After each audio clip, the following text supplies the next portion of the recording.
Good evening, everyone. Let's catch up on some Michigan baseball tonight. Both teams from the UP in this case. The Felch Rangers, the Tri-City North Stars, and Zach Uren will catch Joe Rennick looking, and Tri-City gets out of the inning, still leading 4-3. Bob the Dog wants a career in television, I believe. Bob, what do you think?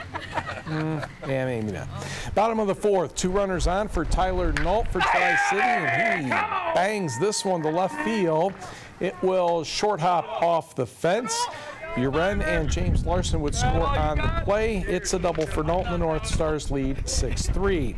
Bottom of the sixth, 2 runners on for Tyler Desjardins. The solid bloop single, if there was ever such a thing. The center field, Corey Larson comes around third to score, and that made it 7-3. A Stephen Ludlam RBI grounder made it 8-3. Top of the seventh, Felch trying to rally, and J.J. Fendi gets a hold of a Uren pitch and knocks this one over the left field fence. A solo homer, his second of the game.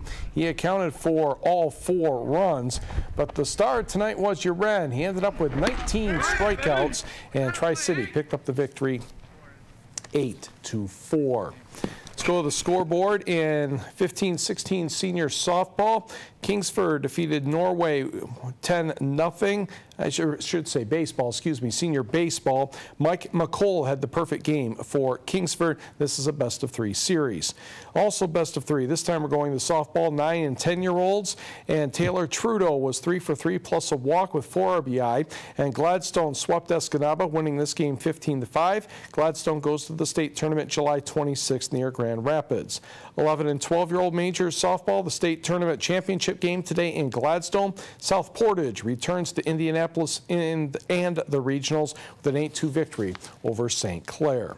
It's day 3 at the Upper Peninsula Ladies Golf Association tournament. The top 3 seeds are trying to advance to tomorrow morning's semifinals. Let's go back to Indian Lake Golf Course in Manistee. The 7th hole, par 5, 473 yards. Marquette junior to be Avery Rochester with her approach, and I think she was pleased. She ended up winning the hole. Next, Ontonoggin's Kathy Shamian with a tricky little downhill putt.